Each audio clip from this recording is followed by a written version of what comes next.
Sige, lumapit kayo. Bubunutin ko talaga ang espadang to at lalabanan ko kayo. Nakakatawa ka talaga, Jonathan. Sa tingin mo ba ay mahuhugot mong espadang yan? Napakahina mo. Isa kang lampa. Nauubos na ang oras natin.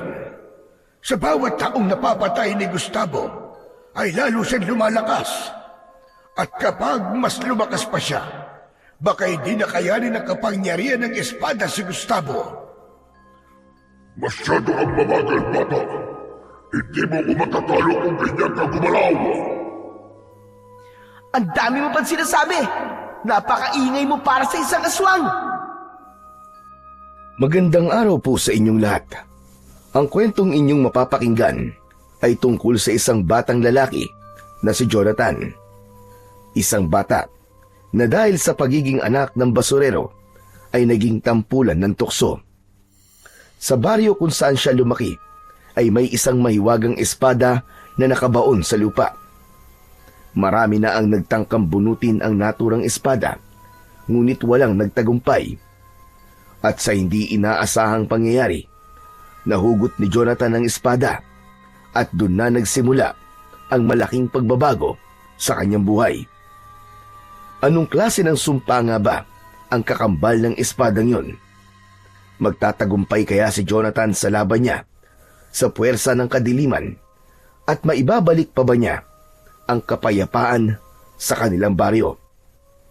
Ngunit bago po ang lahat, mga idol, huwag po nating kalimutan mag-subscribe at i-hit ang notification bell sa aking YouTube channel na The Voice Addict at Apong Isaak para sa mas marami pang makapigil hiningang kwentong aswang at katatakutan mula sa mundo ng kababalaghan. Umpisahan na po natin ang kwento. Dumadagundong ang kulog at sunod-sunod ang pagguhit ng kidlat sa kalangitan ng gabing yon. Ang ulan ay napakalakas at naging putik na ang lupang tinatapakan ni Basilio. Sa gitna ng malawak na kagubatang yon ay nakatayo ang magiting na panday na si Basilio, na nakilala ring antingero at manunugis ng baryo kung saan siya naninirahan. Nasa kanyang harapan si Gustavo, ang pinakakinatatakutang aswang sa kanilang lugar. Si Gustavo ay isang aswang na may kaalaman sa kapangyarihan na itim, kaya naiiba ito sa isang pangkaraniwang aswang.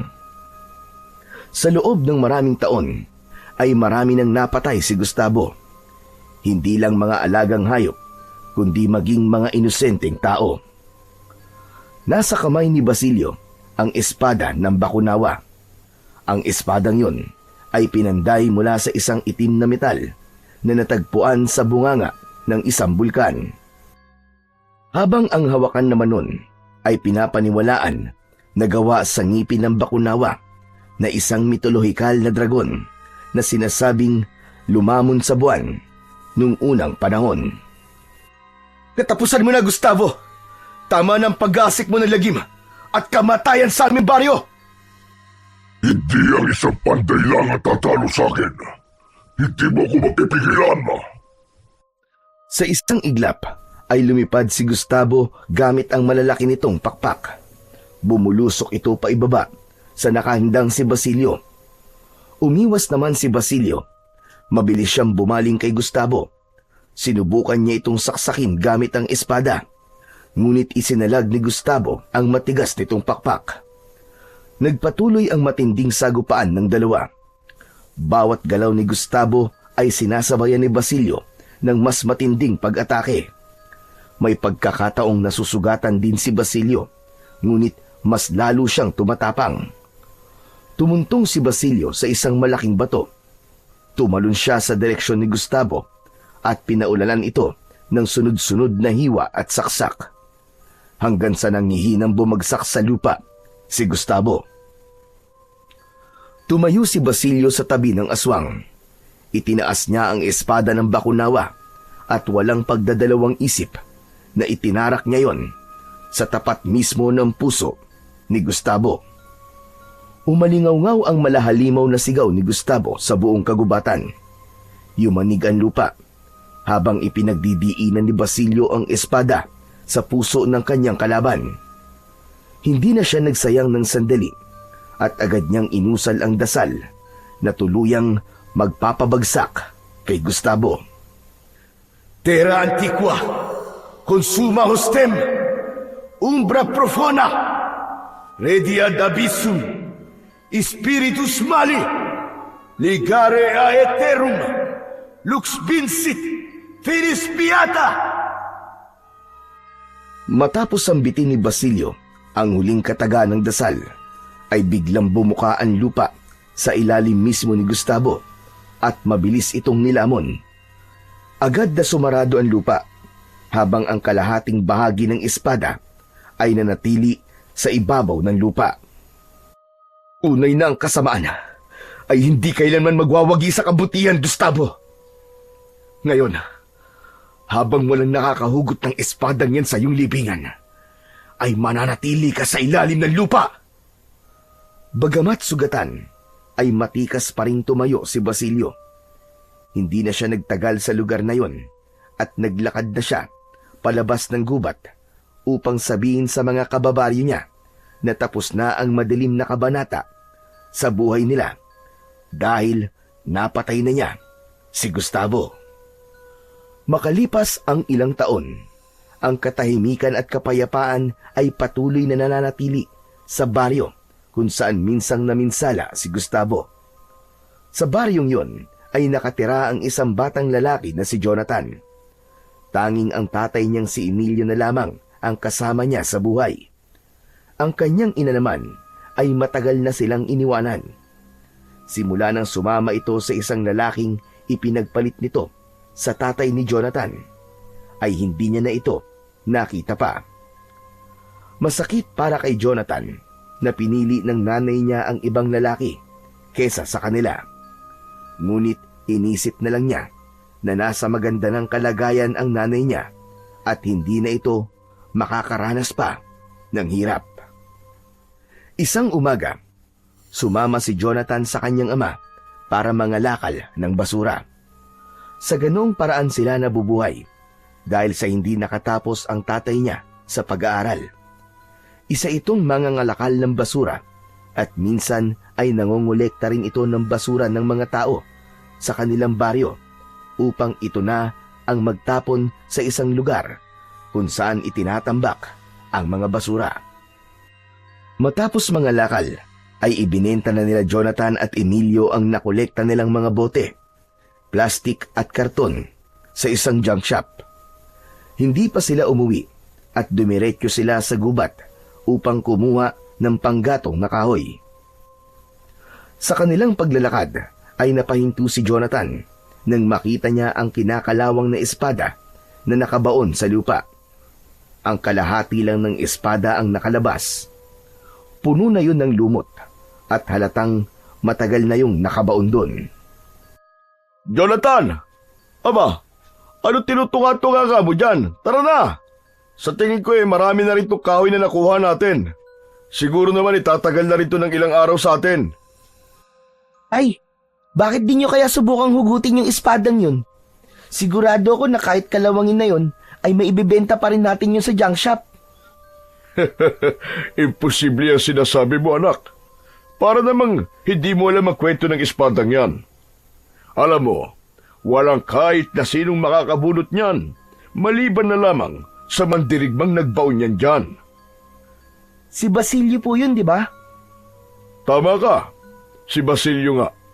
Isang kilalang antingero, manunugis at panday nung araw na nabuhay ito sa baryo natin. Ayon sa kwento, ang espadang yan ay tinatawag na Espada ng Bakunawa. Ginamit daw yun ni Basilio para patayin ang pinakamalakas na aswang nun dito sa ating lugar. Kung ganun, utang po natin kay Basilio kung bakit wala na pong aswang dito sa atin, tay. Yun naman ay kwento lamang. Walang makapagpapatunay na totoo nga nangyaring yun. Malay natin kung gawa-gawa lang ang kwento ni Basilio at ang espada ng Bakunawa. Pero kung hindi totoo nangyari, bakit po may espadang nakatusok dyan? Aba, hindi ko rin alam, anak. Hanggang ngayon, ay isang misteryo pa rin sa nakararami ang espadang yan at kung bakit walang kahit na sino nakakabunot niyan mula sa lupa. Bakit hindi niyo po subukan bunutin yung espada, Tay? Malay niyo po. Magawa niyo po yun, mahugot niyo po. Ang lalaki po ng braso niyo eh. At nakakapagbuhat po kayo ng mabibigat. Sa tingin ko po, kayang-kaya niyo pong bunutin ng espada ng Bakunawa, Tay. Wala akong oras para sa mga ganyan-ganyan, Jonathan. Halika na, umuwi na tayo at marami pa tayong gagawin. Sige na, Tay. Kahit ngayon lang po, subukan niyo lang.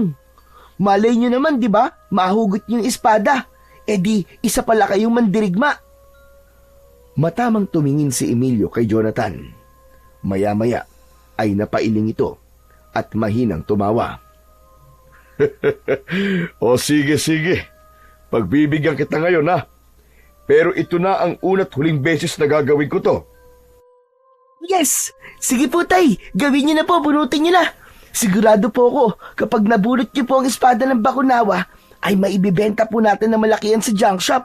Tapos, magiging tanyag ka po sa buong baryo natin.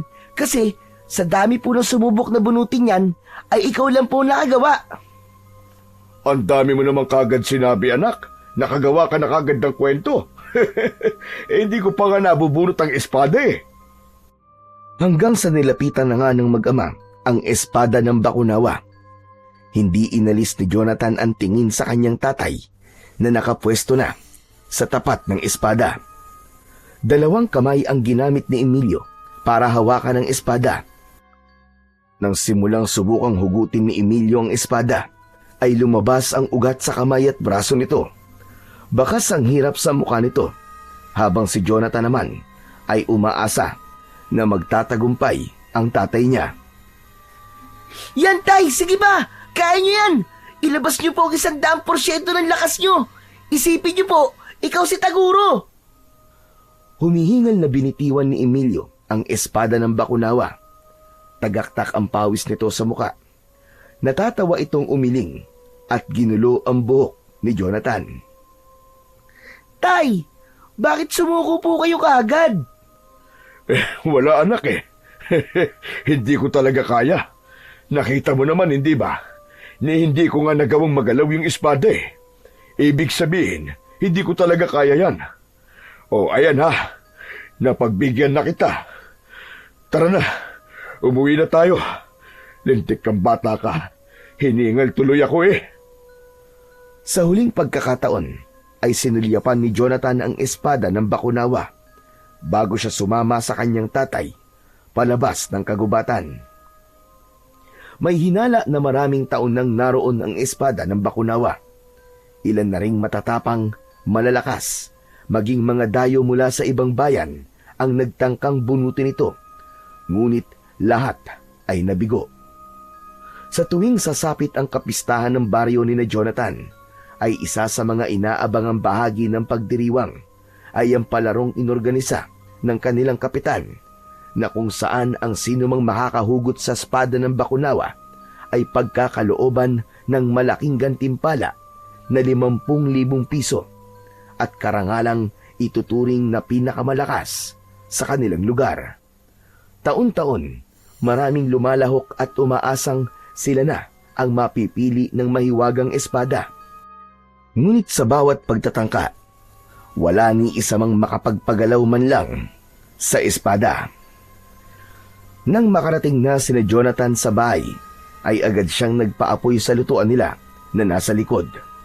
Isinalang niya roon ang maitim na takore na may laman na tubig. Habang hinihintay niyang kumulo ang tubig, ay bumalik sa isipan niya ang espada ng Bakunawa.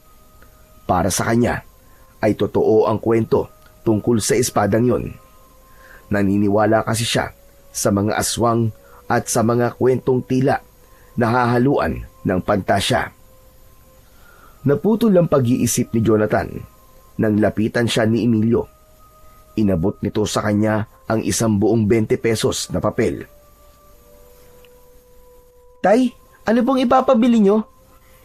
Wala akong ipapabili. Sa'yo yan. Siyempre, tinulungan mo ako sa pangangalakal eh. Kaya dapat, meron ka rin kaparte sa kinita natin ngayong araw. Tay, hindi ko naman po kayo tinulungan kasi umaasa po ako na bibigyan niyo po ako ng pera eh.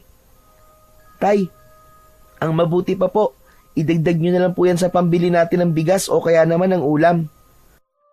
Okay lang po, Tay. Sa kanya na lang po ako bigyan ng pera kapag pasukan na po sa school. Ay nako anak, para sa'yo talaga yan. Sige na, kunin mo na. Ipambili mo ng kung ano sa tindahan ni Aling Chona. Tay, wag na po. Okay lang po talaga. Kapag nagutom naman po ako may saging naman po tayo dyan eh. Hindi ko naman po kailangan ng pera, Tay.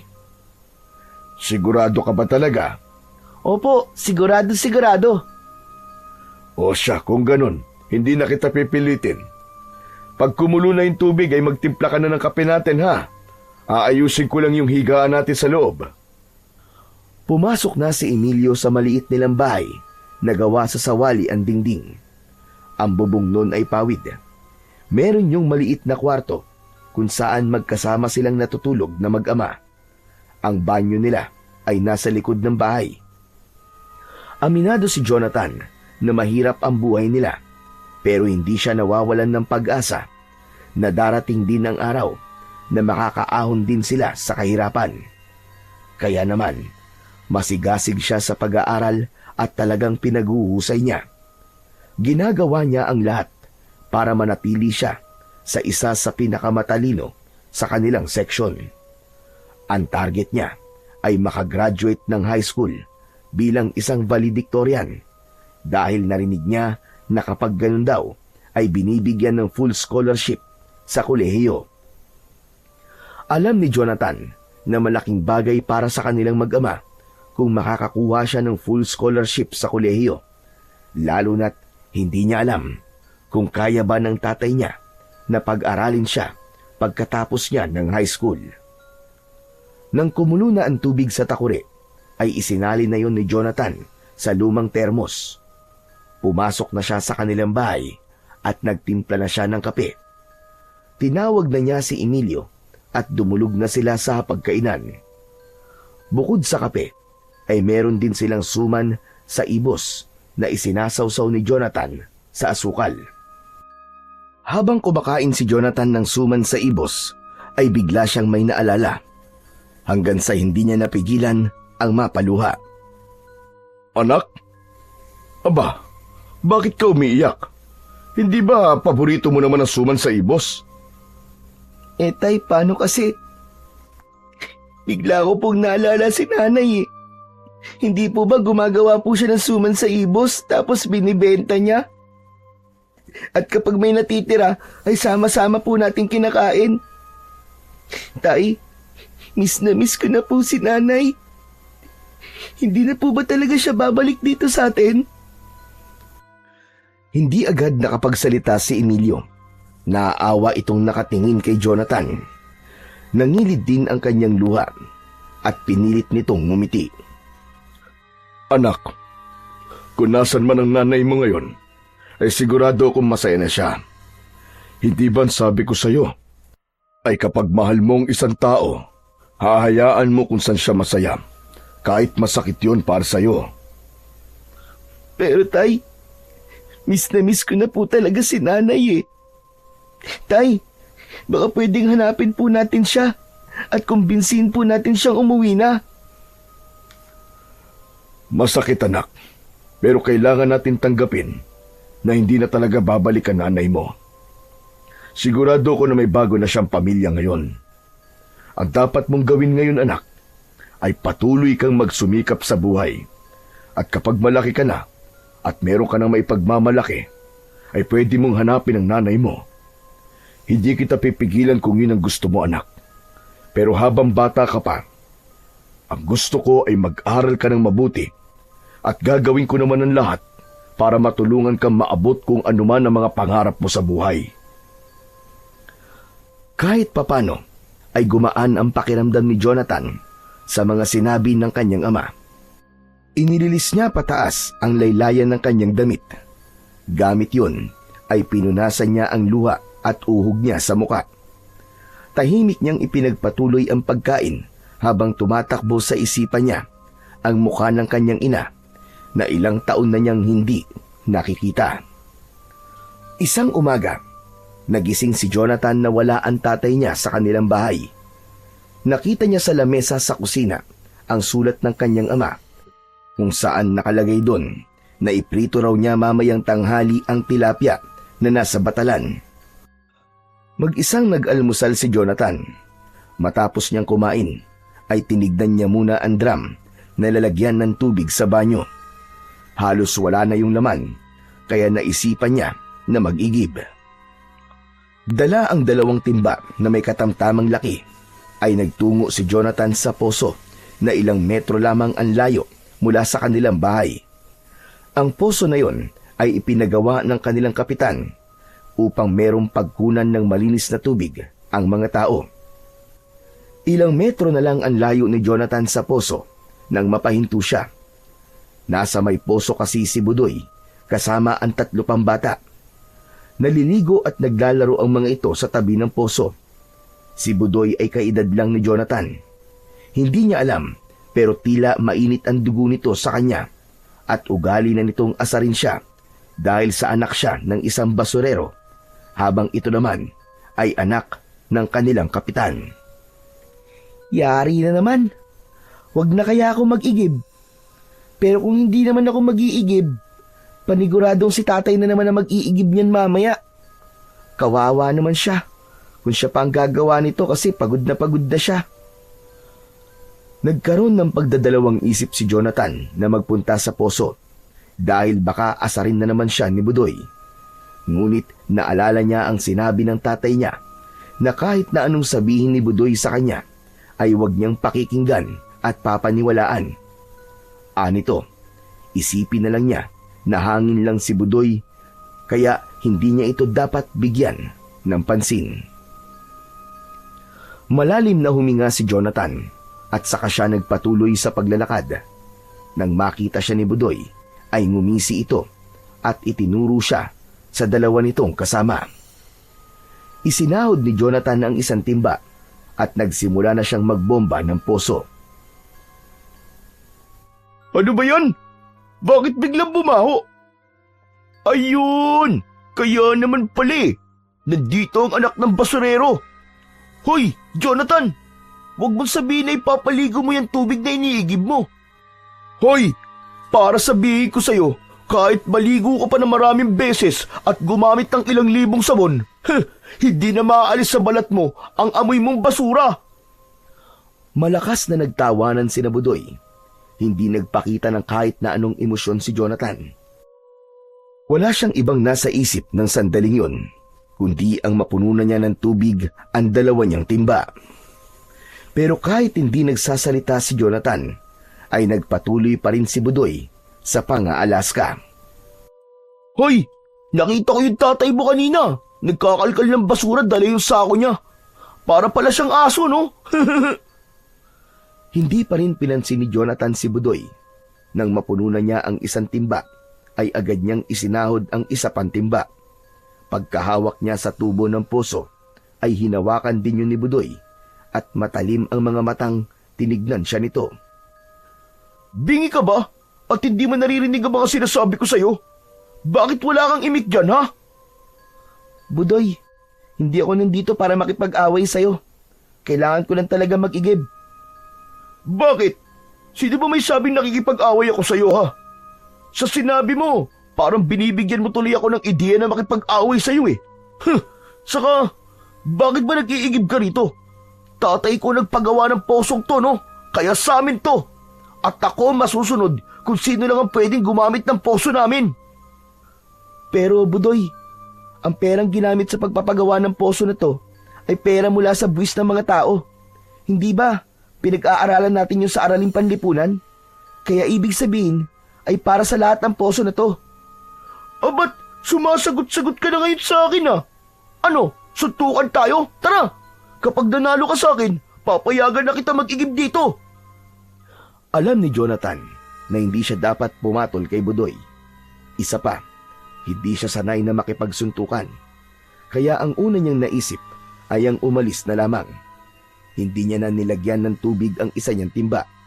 Pero nang kukunin niya na ang timba na may lamang tubig, ay bigla yung itinapon ni Budoy at maangas siya nitong tinignan. Malalagyan mo na ng tubig ang mga timba mo kapag nanalo ka ng suntukan sa akin. Budoy, ayoko makipagsuntukan sa'yo. Hindi ako mananalo sa'yo eh. Duwag ka naman pala eh. Kung ayaw mo makipagsuntukan, di ako na lang ang mag-uumpisa. Laking gulat ni Jonathan nang bigla siyang sinuntok ni Budoy. Tumama ang matigas nitong kamao sa kaliwa niyang mata. Sandaling nagdilim ang paningin niya. Nakaramdam siya ng pagkahilo kaya napaupo siya sa lupa. Ipinilig ni Jonathan ang kanyang ulo at doon na bumalik sa normal ang kanyang paningin. Ano, Jonathan? Tumayo ka dyan! Labanan mo ako! Ayoko, Budoy. Parang awa mo na. Wala naman akong ginagawang masama sa iyo eh. Wala nga. Pero ang sakit kasi sa ilong ng amoy mo eh. Palibasa, anak ka ng isang basurero. Mabaho! Pagkasabi nun ni Budoy ay nagtawanan pa ang mga kasama nito. Pakiramdam ni Jonathan ay kawawang-kawawa siya ng sandaling yun. Tumayo siya at kinuha ang 2 timba na hindi na niya nalagyan ng tubig. Hindi na niya pinilit na makapag-igib sa poso at naglakad na lang siya pabalik sa kanilang bahay habang naririnig niya pa rin ang nakakainsultong pagtawa ni Budoy at ng kanyang mga kasama. Nang makauwi si Jonathan sa bahay, ay doon na niya nagawang umiyak. Hindi dahil sa masakit na suntok ni Budoy, kundi sa awa sa kanyang sarili. Pakiramdam niya ay napakahina niya dahil hindi niya nagawang lumaban. Aminado siyang takot siya kay Budoy, kaya kahit ang sagutin nito ng pabalang ay hindi niya kaya. Matapos umiyak, ay humarap siya sa salamin. Kinabahan siya dahil sa black eye sa kanyang kaliwang mata. Alam niya na kapag nakita yon ng tatay niya, ay tatanungin ito kung bakit siya meron nun. Kilala niya ang kanyang ama at hindi ito papayag na hindi nito kakausapin si Budoy o ang tatay nito. Kaya naman, nagdesisyon si Jonathan na magsinungaling na lang mamaya sa kanyang ama. Pinalipas muna ni Jonathan ang oras. Nang sumilip siya sa may poso, ay nakita niyang wala na roon sina Budoy at saka siya nag-igib ng tubig. Ilang beses siyang nagpabalik-balik sa poso bago niya napuno ang drum sa kanilang banyo. Matapos yun, ay sinimulan na ni Jonathan na iprito ang tilapia habang nagsasaing siya. Sa pagkakataon na yon, ay dumating na si Emilio. Nagpunta ito sa likod ng bahay kung saan abala si Jonathan sa pagluluto. Panay ang iwas niya ng mukha rito upang hindi nito makita ang pasa sa kaliwa niyang mata. Ngunit tila nakahalata na si Emilio, kaya hinawakan nito ang mukha ni Jonathan. Labis na nabahala si Emilio nang makita ang itinatago ng anak. Oh, Jonathan! Ano nangyari sa isa mo mata? Bakit may black eye ka? Ano po kasi, natalsikan po ako ng mantika ba nagpiprito po ako ng isda. Hindi ganyan ang talsik na mantika, anak.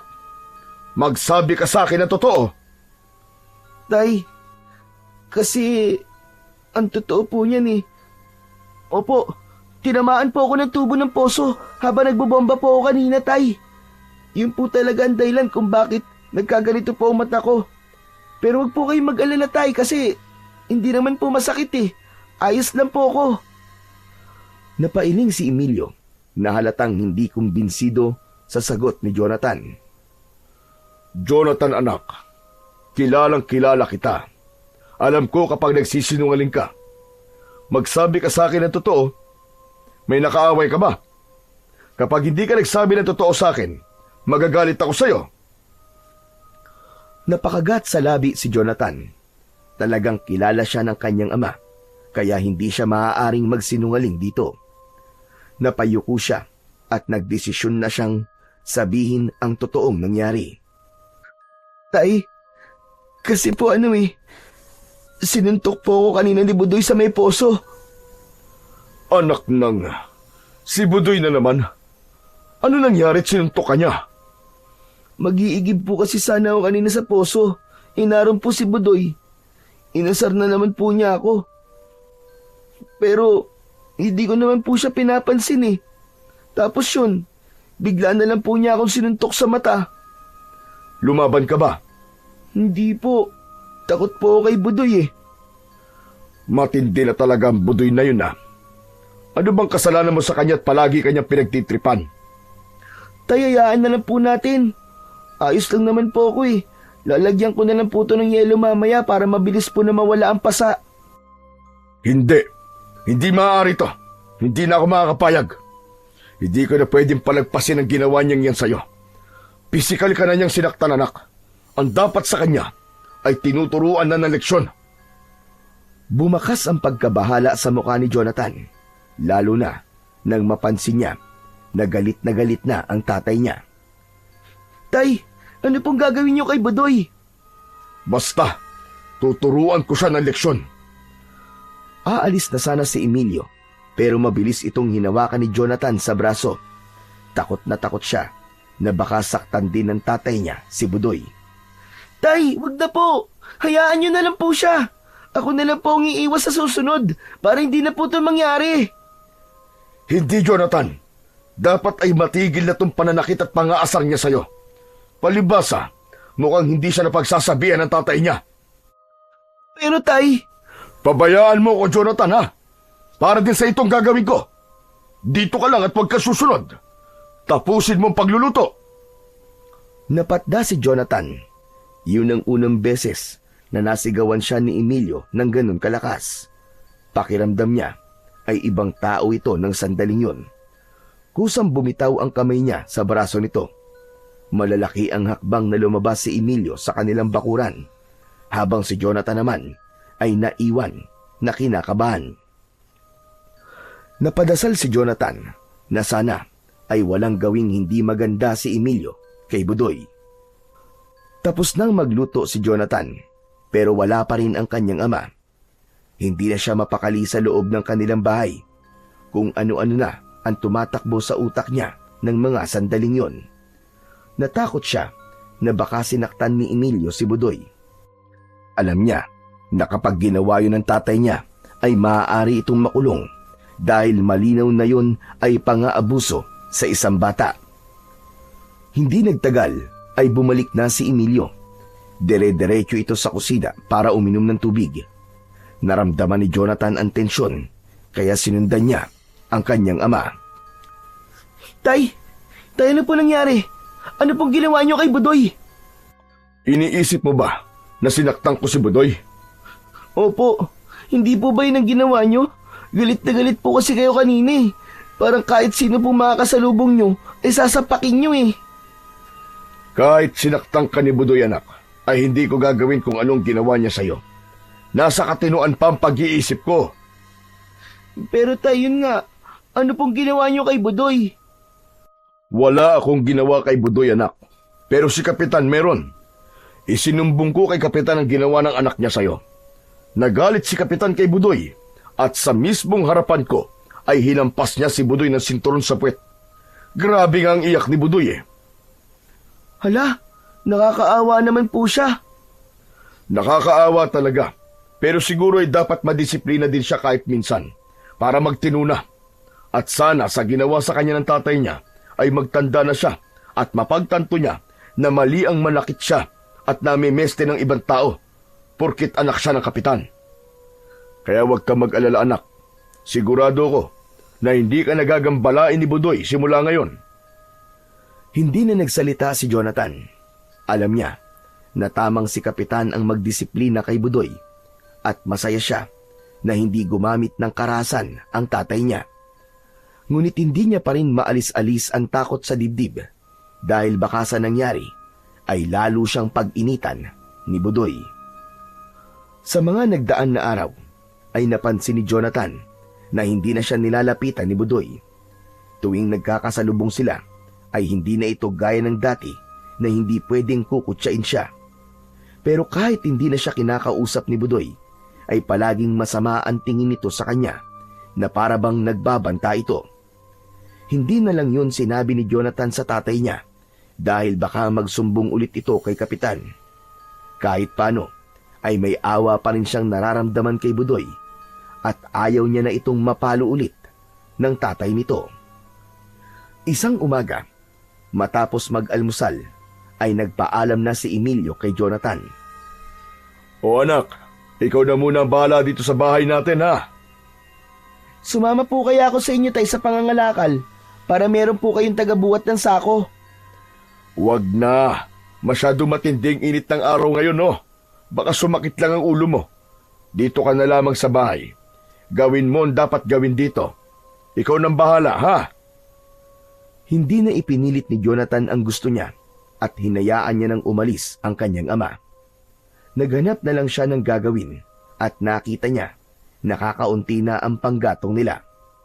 Kinuha niya ang sako at nagpunta siya sa gubat para manguha ng mga tuyong kahoy na pwede nilang gamiting panggatong.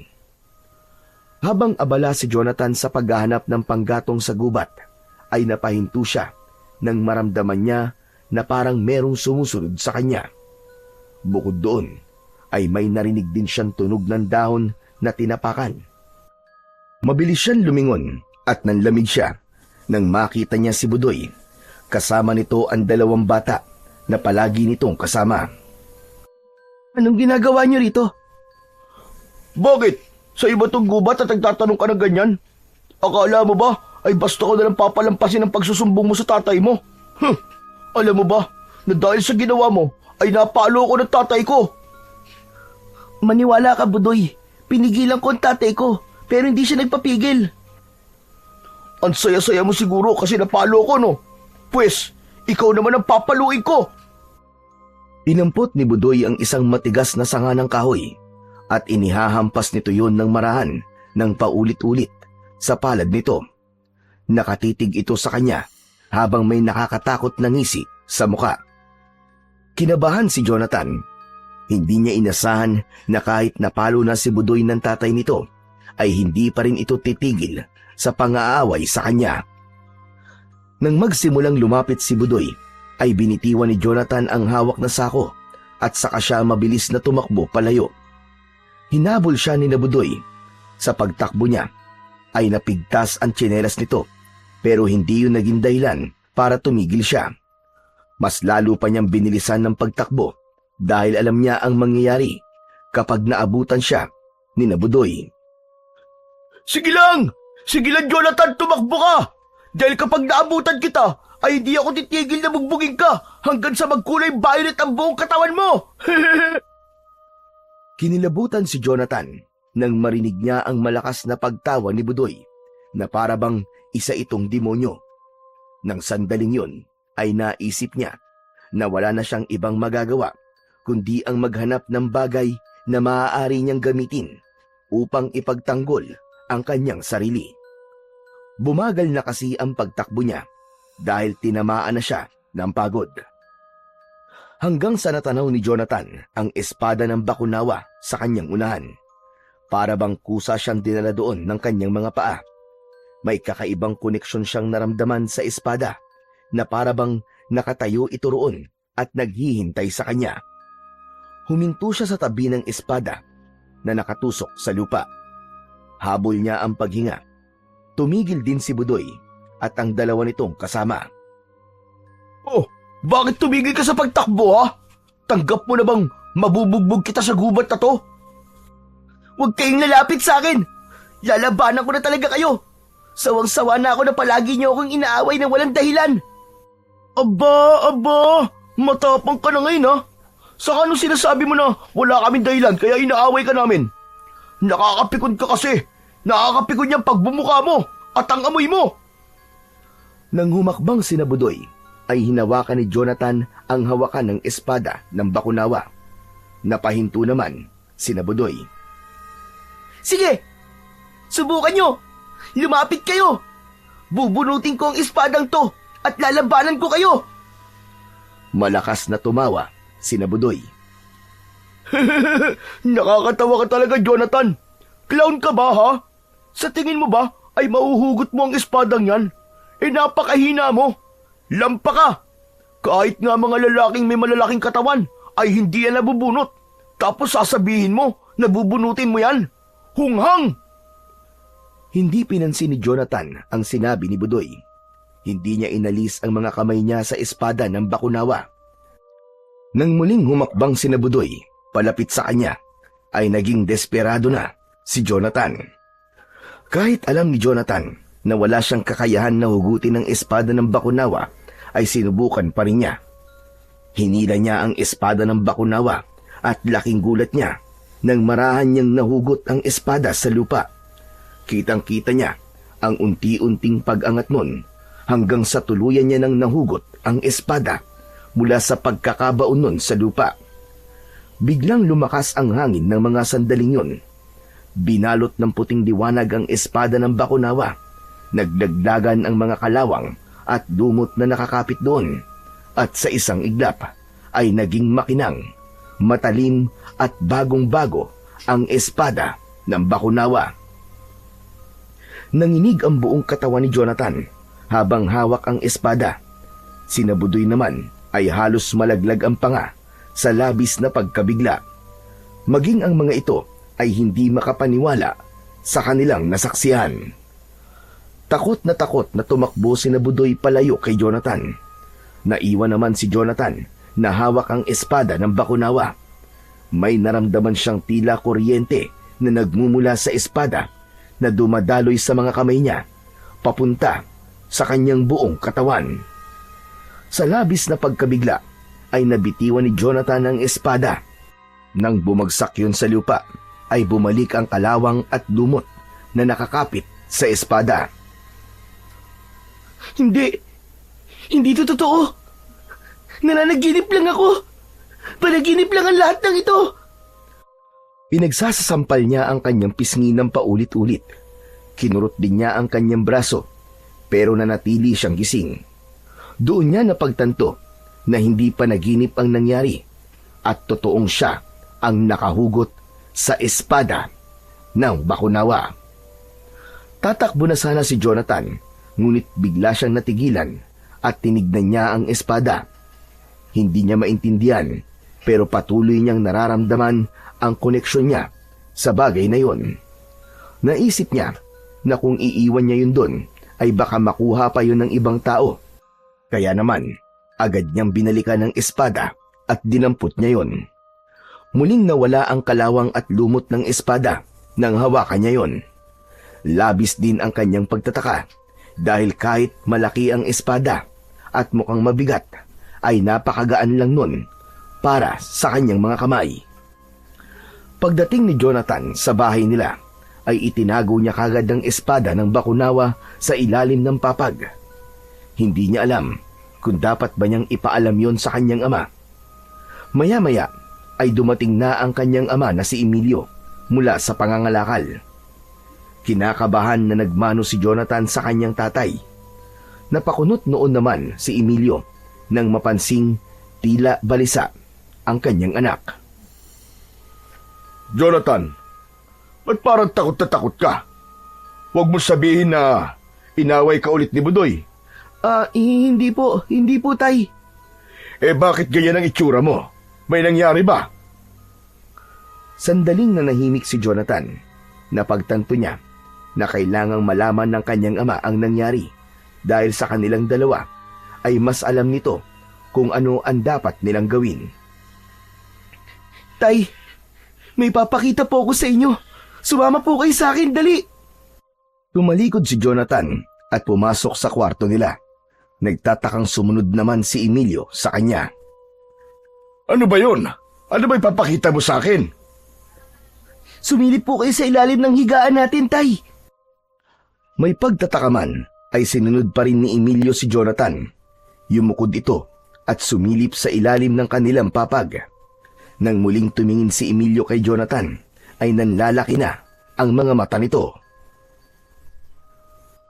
Jonathan, totoo bang nakita ko?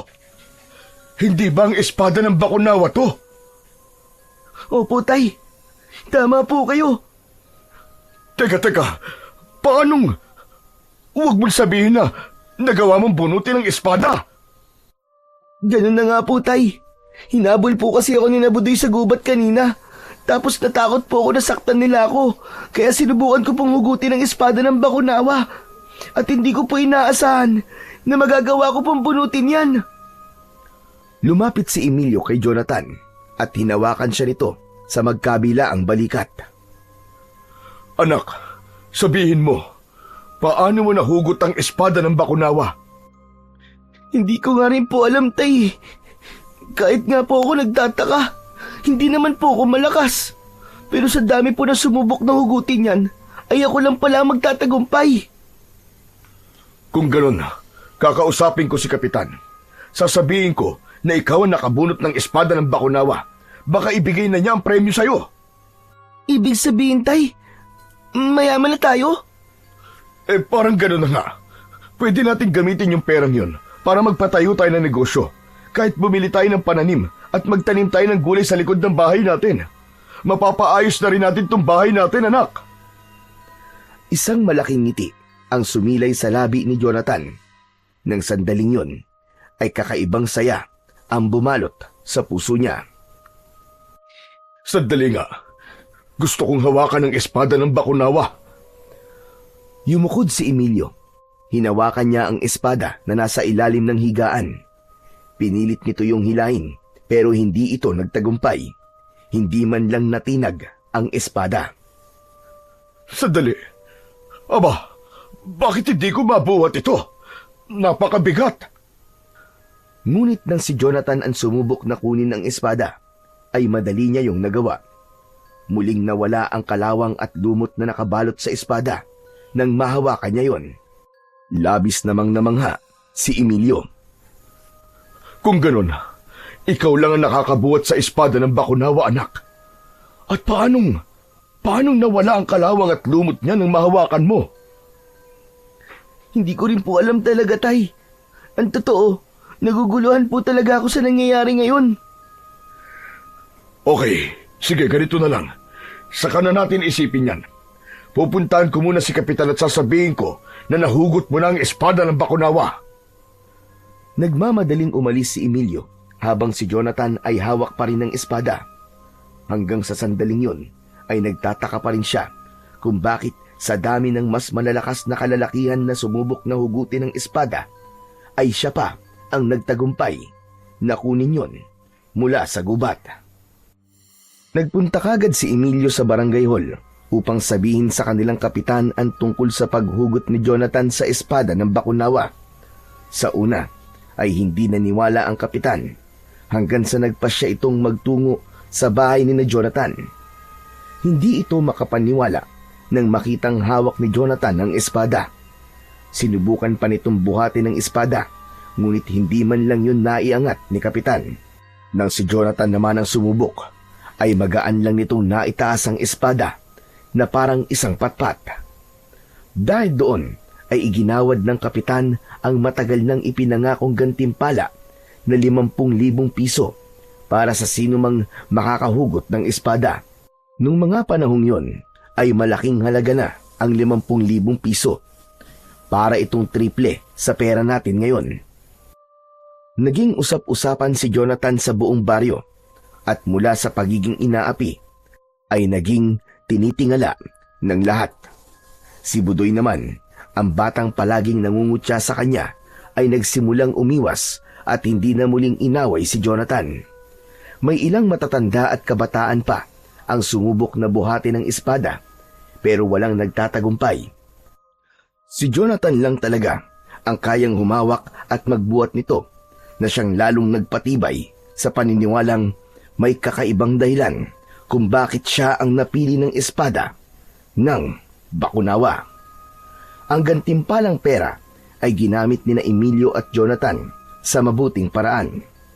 Bumili sila ng mga kagamitan para makapagsimulang magtanim sa maliit nilang bakuran at sa bakanting lote sa likod ng kanilang kubo. Unti-unting huminto si Emilio sa pamamasura. Pinakumpuni rin nila ang kanilang kubo para kahit papano ay maging matibay yun. Ang natirang pera naman ay itinabi ni Emilio para sa pag-aaral ni Jonathan. Simula nang mahugot ni Jonathan ang espada ng Bakunawa, ay malaki na ang naging pagbabago sa buhay nila. Isang gabi, masayang naghahapunan ang mag-ama. Pritong liempo at ginisang munggo ang ulam nila. Hindi ko alam kung kailan ang huling beses na nakapag-ulam tayo ng karne, anak. Salamat, dahil nangyayari ang lahat ng ito dahil sa'yo. Pero tay, bakit po kaya ako nakahugot ng espada ng Bakunawa? Hanggang ngayon po kasi, hindi ko pa rin po alam ang sagot. Anak, walang nakakaalam kung bakit ikaw ang nakagawa nun. Siguro'y may kung anong espesyal sa'yo. Ang mahalaga ay gamitin natin ang tama ang perang nakuha natin kay Kapitan para kahit paano ay makaahon tayo sa kahirapan kahit paunti-unti. Sayang po, no? Kung nandito lang po sana si nanay, sigurado akong matutuwa siya. Baka nga po palagi siyang nasa labas at ipinagmamalaki ako sa mga kapitbahay natin. Tama ka, anak. Hindi ba palaging proud ang nanay mo sa'yo kapag nagiging top 1 ka sa klase nyo? Malalim na huminga si Jonathan habang binabalikan niya ang masasayang alaala kasama ang kanyang ina. Naniniwala siya na mas magiging masaya sana sila kung kasama lang nila ito. Sa gitna ng hapunan ng mag-ama ay nagulantang sila nang makaramdam sila ng malakas na paggalaw ng lupa. Gumalaw lahat ng mga gamit nila. Tay, ano po nangyayari? Lumilindol, anak. Kailangan natin lumabas ng bahay. Magkahawak ng kamay na lumabas sina Jonathan at Emilio. Maging ang mga kapitbahay nila ay nagsilabasan rin. Napansin nila ang makapal na ulap at ang mabilis nung paggalaw. Isang napakalaking kidlat ang gumuhit sa kalangitan na sinundan ng isang napakalakas na ungol na parang nanggagaling sa isang mabangis na hayop. Matapos ang pagyanig ng lupa, ang lahat ay napatingin sa direksyon ng kagubatan. Nang mula roon ay lumipad ang isang nilalang na may malalaking pakpak. Imbis na magtago o tumakbo ang mga tao, ay namamanghang tinignan pa ng lahat ang nilalang. Tay, ano po yun? Hindi ko alam, anak. Pero masama ang kutob ko dito. Ang mabuti pa ay pumasok na tayo sa loob ng bahay natin. Biglang lumipad ng mabilis ang nilalang papunta sa baryo. Habang papalapit yun, ay unti-unting nakita ni Jonathan ang anyo ng nilalang. Bukod sa malalaki nitong pakpak na maihahalin tulad sa isang paniki, ay meron din yung mahahabang kuko. Tila umiilaw din sa dilim ang namumula nitong mga mata at ang ngipin nun ay parang malalaking talim ng lagari. Habang nakatayo ang mga tao sa gitna ng kalsada at tinatanaw ang nilalang, ay bigla itong bumulusok pababa at sumugod patungo sa baryo. Nagtakbuhan ang mga residente. Ang ilan ay nagsisisigaw, habang ang iba naman ay hindi nakagalaw nang dahil sa labis na takot. Agad na hinilan ni Emilio si Jonathan papasok ng bahay at isinara nito ang pinto. Mula sa siwang ng bintana, nakita ni Jonathan ang karumal-dumal na tagpo. Ang nilalang ay walang habas na umatake. Iwinawasiwas nito ang malalaki nitong pakpak sa mga tao. May mga sinakmal ito at ang iba naman ay kinakaladkad. Napaupo si Jonathan sa sahig habang nakasilip sa bintana. Nanlamig ang kanyang katawan at nanginig ang kanyang mga kamay. Ang kanyang dibdib ay mabigat at puno ng kaba. Makalipas ang ilang minuto, biglang tumahimik ang paligid. Wala na ang sigawan at wala na rin ang nilalang. Ang tanging natira sa labas ay mga sugatang mga tao at ang iba ay nakahandusay sa lupa at tila wala ng buhay. Dahil sa pangyayaring yun, ay nagpatawag ng pagpupulong ang kanilang kapitan sa plaza. Pinag-ingat nito ang lahat at hinimok ang mga kalalakihan na makipaglaban kung sakaling muling umatake ang nilalang na wala pang nakakaalam kung ano. Nang dumating si Emilio sa bahay mula sa pagpupulong sa plaza, ay agad na sinalubong ni Jonathan ang kanyang ama. Tay, ano po nangyari sa pulong ni na kapitan? Ano pong mga sinabi niya? Alam na po ba nila kung anong klaseng halimaw po yung umatake kagabi? Hindi rin nila alam, anak, kung anong nilalang yun. Ang sabi lang ay mag-iingat tayong lahat dahil baka muling umatake yung halimaw. Dapat daw ay lumaban ng mga kalalakihan. Kung ganun po, Tay, lalabanan po natin yung halimaw kapag bumalik siya rito. Hindi po ba't lalaki din po ako? Sa bahay na ito, anak, ako lang ang makikipaglaban. Hindi pwedeng pati ikaw ay lalaban sa halimaw na yun. Bata ka pa, Jonathan. Baka kung anong mangyari sa'yo. Pero baka po kung ano rin na mangyari sa inyo, Tay. Hindi po ba? Ang daming sugatan at may ilan din pong namatay kagabi dahil sa halimaw na yon. Wala akong magagawa, anak, kundi ang lumaban. Lalo na kung manganganib ang buhay mo. At bilang tatay mo, obligasyon ko ang protektahan ka. At isa pa, simula ngayon ay hindi ka na pwedeng lumabas ng bahay, lalong-lalo na paggabi. Nagkakaintindihan ba tayo? Opo, Tay. Matapos ang pag-uusap na yon ni Jonathan at Emilio, ay pareha silang nilukob ng pangamba at takot. Lalong-lalo na si Jonathan na may pakiramdam siya na mauulit ang pag-atake ng hindi kilalang halimaw sa kanilang baryo. Simula noon ay binalot na ng takot ang baryo ni na Jonathan. Kapag madilim na, ay tahimik na ang buong baryo at wala ng mga batang naglalaro sa labas. Wala na rin ang mga matatanda na nagkikwentuhan sa kani-kanilang mga bahay. Ang mga tanod ay nagsimulang magronda pero halatang hindi alam ng mga ito ang dapat gawin. Ang simbahan ay napuno ng mga nagdarasal tuwing umaga at umaasang hindi na muling babalik pa ang nakakatakot na nilalang. Maging sina Jonathan ay mahigpit ang naging pag-iingat. Tuwing gabi ay hindi na siya lumalabas. Palagi na ring nasa ulunan ni Emilio ang itak bago sila matulog. Isang gabi, ang tahimik na baryo ay napuno ng sigawan ng mga tao sa labas. Sabay na nagising sina Jonathan at Emilio. Kapwa may takot sa mga mata na nagkatinginan silang dalawa.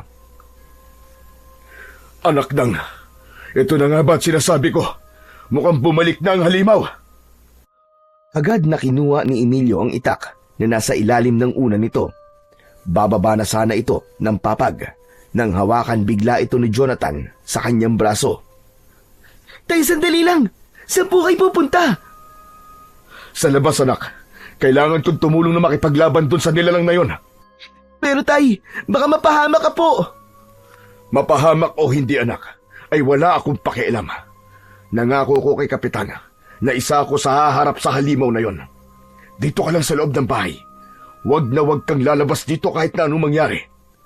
Magdasal ka, anak. Ipagdasal mo na sana ay mapatay na namin ang halimaw na yon. Matapos yon, ay nagmamadaling lumabas na si Emilio at naiwan si Jonathan na mag-isa at takot na takot. Walang tigil ang pagsigaw ng mga tao sa labas. May humihingi ng tulong at meron ding umiiyak. Lumuhod si Jonathan sa harapan ng altar. Doon ay mataimtim siyang nagdasal, hindi lang para sa kaligtasan ng kanyang ama, kundi lahat ng tao sa kanilang baryo. Hindi na niya alam kung gaano siya katagal na nagdadasal. Nagulat na lang siya nang biglang bumukas ang pinto at pumasok si Emilio na duguan habang sapo ang braso. Napatayo si Jonathan mula sa pagkakaluhod. May pag-aalalang sinalubong niya ang kanyang ama. Matapos niyang maisara ang pinto, ay pinaupo niya ito sa mahabang upuan. Anak, kumuha ka ng tubig at labakara. Bilisan mo! Hindi na nagsalita pa si Jonathan. Tumalima siya at kinuha ang sinabi ng kanyang tatay. Kumuha na rin siya ng alkohol at bulak. Bumalik siya sa sala at hinayaan niya si Emilio na linisan ang sugat nito sa braso. Awang-awa naman si Jonathan sa kanyang ama nang makita niya ang sugat nito. Tay, ano po nangyari sa inyo? Nakalmot ako ng halimaw na yon. Mabuti na lang at hindi gaanong malalim. Napatay niyo na po ba yung halimaw, Tay? Ligtas na po ba ulit ang baryo natin? Hindi pa, anak. Nasusugatan namin siya pero mabilis na gumagaling ang mga sugat niya. Sa tingin ko, ay isang aswang ang halimaw na yun, anak. May mga nasugatan din sa mga kababaryo natin. Pero sa kabutihang palad, ay mukhang wala namang napatay. Nasaan po yung halimaw ngayon, Tay? Tumakbo siya sa gubat nang pinagtulong-tulungan namin siya. Pero sigurado ko na babalik pa rin siya, anak. Kaya hindi pa rin dapat tayo maging kampante. Hanggat nabubuhay ang halimaw na yon, ay hindi pa rin magiging normal ang buhay nating lahat dito. Muling nakaramdam ng takot si Jonathan.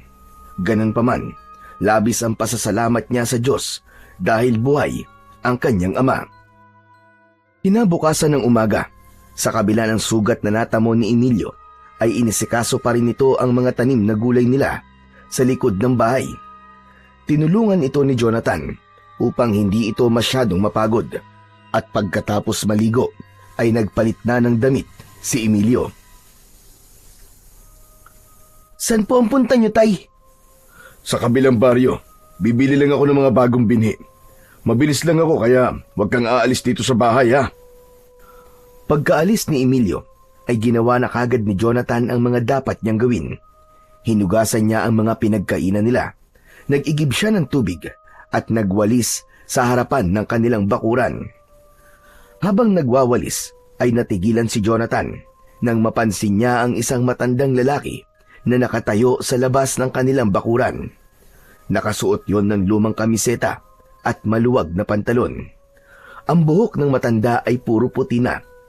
May makapal itong bigote at balbas na gaya ng buhok nito ay puti na rin. May hawak itong mahabang tungkod na lagpas sa taas nito. Medyo natakot si Jonathan dahil matalim ang tingin ng matanda sa kanya. Magandang umaga po, Tatang. Ano pong kailangan nyo? Bibili po ba kayo ng gulay? Ikaw!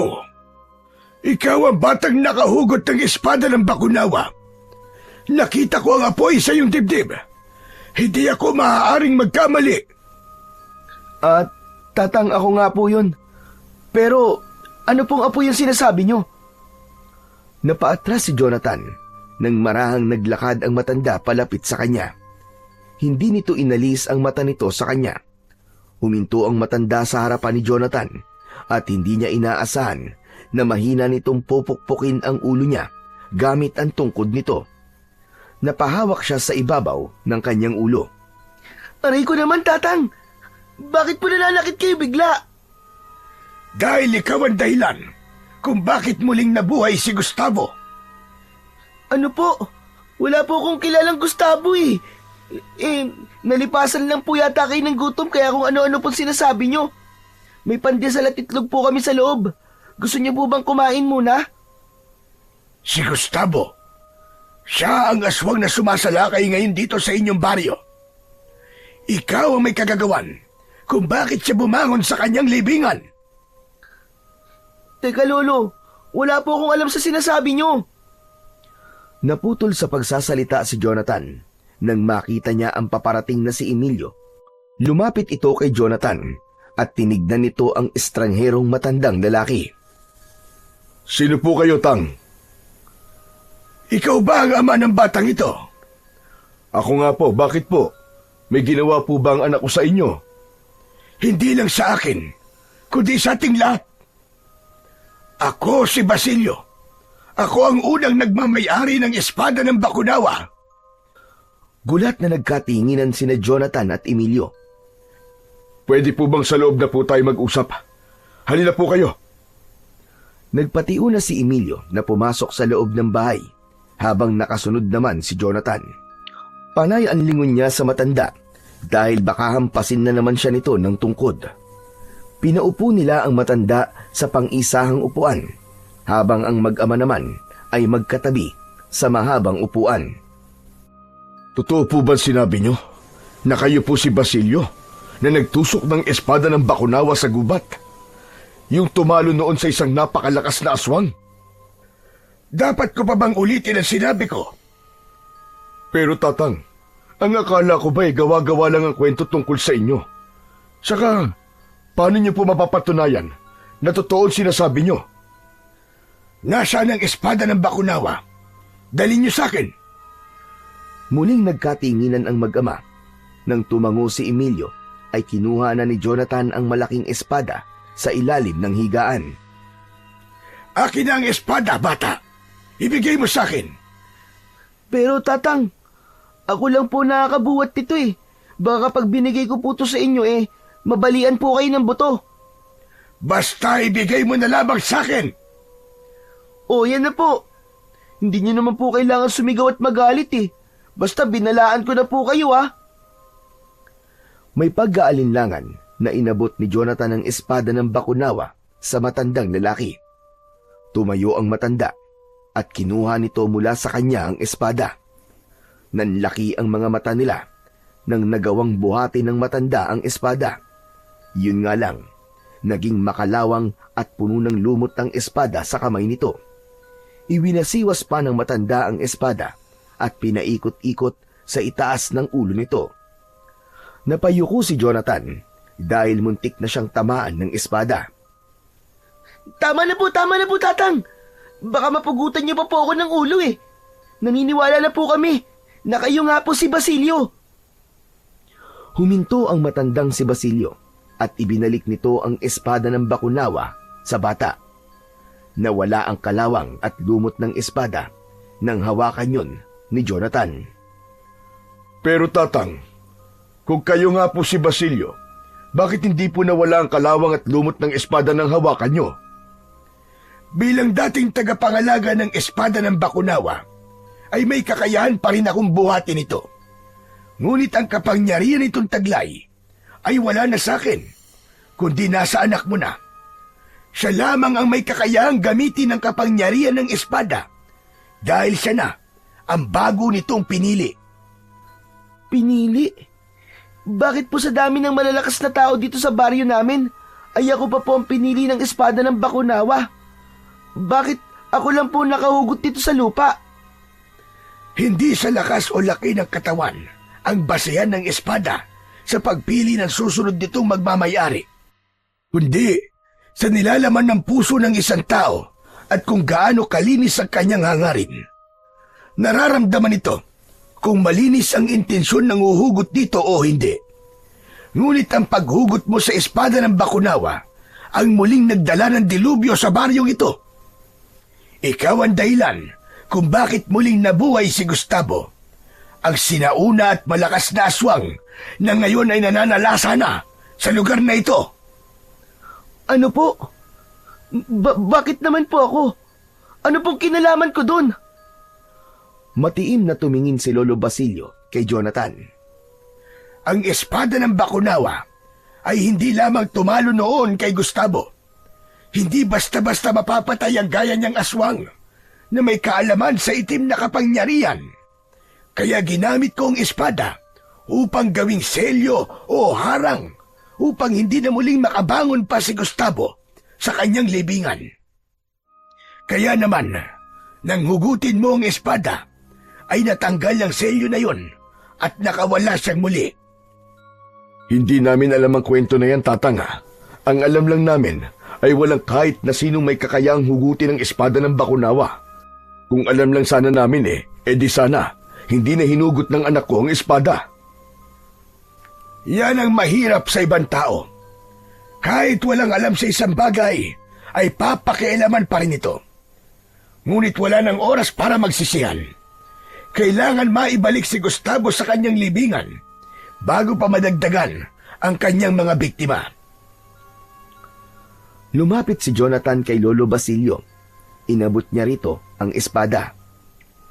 Patawad po, tatang. Hindi ko po talaga alam na mabubuhay ang aswang na sinasabi nyo nang hugutin ko po ang espadang ito. Pero ito po, ibinabalik ko na po ito ngayon sa inyo. Kung ito lang po makakatalo kay Gustavo, ay dapat lang na mapunta po ulit ito sa inyo. Hindi mo naiintindihan, bata. Kapag ginamit ko ngayon ang espada na yan, ay isa lamang yung normal na espada. Gaya ng sinabi ko kanina, ay ikaw na ang bagong tagapangalaga ng espada ng bakunawa dahil ikaw ang pinili niya. Ikaw lang ang makakapagpagana ng kapangyarihan nito. Kaya ikaw lang din ang may kakayahan na harapin at patayin si Gustavo. Ano po? Ako ang lalaban sa aswang? Hindi. Hindi ako papayag na labanan ng anak ko ang aswang. Bata pa ho siya. Anong alam niya sa pakikipaglaban? Nandito ako para sanayin siya. Kahit na, Tatang, kung gusto nyo, ako na lang ang papatay kay Gustavo. Baka may paraan gaya ng ritual para maipasa sa akin ng anak ko ang espada at ang kapangyarihan nito. Mariing umiling si Lolo Basilio. Wala ng paraan. Tanggapin mo na lamang na ang anak mo ang hinirang na muling tatalo kay Gustavo. Nauubos na ang oras natin. Sa bawat taong napapatay ni Gustavo, ay lalo siyang lumalakas. At kapag mas lumakas pa siya, baka hindi na kayanin ng kapangyarihan ng espada si Gustavo. Kaya habang maaga pa, ay dapat na siyang mamatay. Kaya, hayaan mo kung sanayin ang iyong anak. Hindi nakapagsalita si Emilio. Naramdaman ni Jonathan ang pagdadalawang isip ng kanyang ama. Maging siya ay hindi rin alam kung papayag ba siya o hindi sa sinabi ni Lolo Basilio na kailangan niyang labanan ang halimaw na si Gustavo. Kung alam lang sana niya na may mangyayaring hindi maganda sa kanilang baryo, ay hindi na lang niya sana hinugot ang espada ng Bakunawa sa lupa. Hindi nakapagdesisyon si Emilio kung papayag ba ito sa gusto ni Lolo Basilio. Umalis ang matanda at anito ay babalik ito bukas ng umaga para sa desisyon nilang mag-ama. Isang nakakabinging katahimikan ang namayani ng sina Jonathan at Emilio na lamang ang nasa kanilang tahanan. Kapwa nakatingin sila sa kawalan at pinag-iisipan ang bigat ng desisyon na kailangan nilang gawin. Ngunit bukod doon, ay may isa pang bagay ang nagpapabigat sa dibdib ni Jonathan. Kung ganun, kasalanan ko po pala kung bakit may aswang na sumasalakay dito sa baryo natin. Kung hindi ko po sana inugot ang espada ng Bakunawa, ay walang mga taong mamamatay ng dahil sa aswang na si Gustavo. Huwag mong sisihin ang sarili mo, Jonathan. Wala kahit isa sa atin ang nakakaalam na gano'n ang mangyayari kapag nahugot ang espada. Pero tay, papayagan niyo po ba kung labanan po ang halimo na si Gustavo? Sa totoo lang, anak, ay ayoko. Dahil masyado ka pang bata para sa ganong klase ng laban. Pero iniisip ko na kung ikaw nga ang pinili ng espada ng Bakunawa, ay malamang may naramdaman ito sa'yo na wala sa ibang sumubok na hugutin ito mula sa lupa. Hindi po kaya kailangan ko talagang labanan si Gustavo, tay. Total, ako po ang dahilan kung bakit siya nabuhay. Kaya ako rin po ang dapat na magbalik sa kanya sa hukay. Jonathan, iho, paano ko mapahamak ka, anak?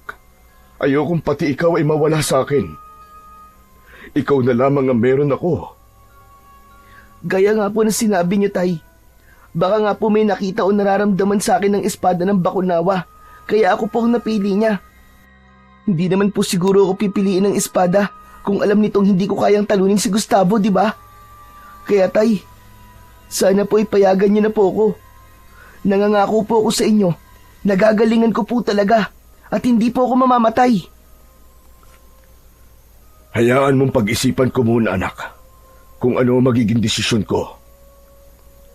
Marahang tumango si Jonathan. Hindi na niya pinilit pa na pumayag si Emilio. Naniwala siya na bilang ama niya ito, ay alam nito kung ano ang mas makakabuti para sa kanya. Kinagabihan ay hindi makatulog si Jonathan. Hindi mawala-wala ang konsensyang umuusig sa kanya dahil sa pagkakabuhay ni Gustavo. Kahit anong sabihin ng tatay niya na wala siyang kasalanan, ay hindi niya mawala sa isip niya ang kontribusyon niya sa nangyayaring dilubyo sa kanilang lugar. At ang tanging paraan na naiisip niya para maitama ang lahat ng yon ay ang harapin at ibalik sa libingan si Gustavo. Kinabukasan ng umaga, matapos nilang mag-almusal, ay bumalik na si Lolo Basilio. Pinapasok nila ito at muli silang nagharap na tatlo. Umaasa ako na nakapagdesisyon na kayong mag-ama. Tandaan nyo, nauubos na ang oras natin. Kapag tuluyan ng naging malakas si Gustavo, ay mahihirapan na siyang talunin. Siguro naman ay ayaw niyong mangyari ang bagay na yon. Si tatay na po magdidesisyon para sa akin, Lolo Basilio. Malalim na huminga si Emilio. Bakas sa mukha nito ang pagkabahala at takot. Pinag-isipan ko mga sinabi niyo kahapon, Lolo Basilio. At napagtanto ko na walang ibang paraan kundi harapin ni Jonathan si Gustavo. Kaya mabigat man sa aking kalooban, ay pumapayag na po ako. Hindi makapaniwala si Jonathan sa sinabi ng kanyang amang si Emilio, habang si Lolo Basilio naman ay tumangu-tango. Mabuti naman at pumapayag ka na. Pero tatang, ipangako niyo po sa akin na hindi mapapahamak ang aking anak. Si Jonathan na lang po ang kasama ko sa buhay. Ayokong gaya ng aking asawa ay mawala rin po siya sa akin. Emilio, ayoko magsalita ng mabulaklak na salita para gumaan lamang ang iyong kalooban. Kapag nakikipaglaban ka sa aswang, ay nasa hukay ang kalahati ng iyong katawan, kahit pa meron kang gamit na malakas na sandata o mutya. Ngunit tandaan mo, hindi ako papayag na sasabak sa laban si Jonathan nang hindi siya handa. Bilang dating nagmamay-ari ng espada ng Bakunawa, ay obligasyon kong ihanda siya sa laban na kanyang kakaharapin. May pamilya at anak din ako. Naiintindihan ko ang nararamdaman mo. Nakangiting tumango si Emilio. Tumingin si Lolo Basilio sa kinakabahan na si Jonathan. Ihanda mo ang sarili mo, Jonathan. Dahil sisimulan na natin ang iyong pagsasanay. Kailangan ay maging biyasa ka kagad sa paggamit ng espada ng Bakunawa. Handa na po ako, tatang. Gagawin ko po ang lahat para maitama po ang pagkakamaling nagawa ko. May takot man, ay pinilit ni Jonathan na lakasan ang kanyang loob. Aminado siya na sa edad niyang yon, ay hindi niya dapat pinoproblema ang ganong suliranin. Pero dahil nasa kamay niya ang kaligtasan ng kanilang buong baryo, ay kailangan niyang isantabi ang edad niya, at ang dapat niyang isipin ay kung paano niya matatalo ang halimaw na si Gustavo. Matapos ang pag-uusap na yon, ay nagtungo sina Jonathan, Emilio at Lolo Basilio sa isang bahagi ng gubat na walang masyadong puno. Dala ni Jonathan ang espada ng Bakunawa dahil magsisimula na kagad ang kanyang pagsasanay. Pinagmasdan muna ni Lolo Basilio ang espada habang hawak yon ng batang si Jonathan. Ako ang gumawa ng espada ng Bakunawa. Pinanday ko ito noon upang makagawa ako ng sandata laban kay Gustavo. Tumango si Jonathan, pero hindi niya maitatangging nanginginig ang kanyang mga kamay habang hawak ang espada. Hindi yun tulad ng laruan o patpat na kahoy. Sa hindi kalayuan ay nakatayo naman si Emilio at nanonood. Tahimik itong nakamasid, pero halata ang pagkabahala at pag-aalala sa mga mata nito. Alam nitong mapanganib ang daang tatahakin ni Jonathan, pero alam naman ni Jonathan na mas nangingibabaw sa kanyang ama ang kagustuhan nito na muling maibalik ang kapayapaan sa kanilang baryo. Nagsimula na ang pagsasanay ni Jonathan. Tinuruan siya ni Lolo Basilio ng tamang paghawak sa espada at kung paano ang tamang pag-atake gamit yon. Makailang beses na bumagsak sa lupa si Jonathan dahil nawawalan siya ng balanse. Nang muli siyang napaupo sa lupa, ay hindi na napigilan ni Emilio ang lumapit. Lolo Basilio, pwede bang tama na muna? Mukhang pagod na ang anak ko eh. Hayaan mo mapagod ang anak mo, Emilio. Hayaan mo siyang masugatan. Kung sa pagsasanay susuko na kagad siya, ano pa kaya sa totoong laban? Hindi na nagsalita pa si Emilio at tila mabigat sa loob na bumalik ito sa dati nitong kinatatayuan. Itinuro ni Lolo Basilio kung paanong dapat gumalaw ang mga paa ni Jonathan. Itinuro din ito kung ano ang tamang posisyon ng kanyang katawan at kung paano tatanggapin ni Jonathan ang enerhiya at lakas na ibinibigay sa kanya ng espada. Ngunit sa bawat galaw ni Jonathan ay palagi siyang sumasablay. Mabagal ang kanyang hakbang at kulang sa puwersa ang kanyang pag-atake.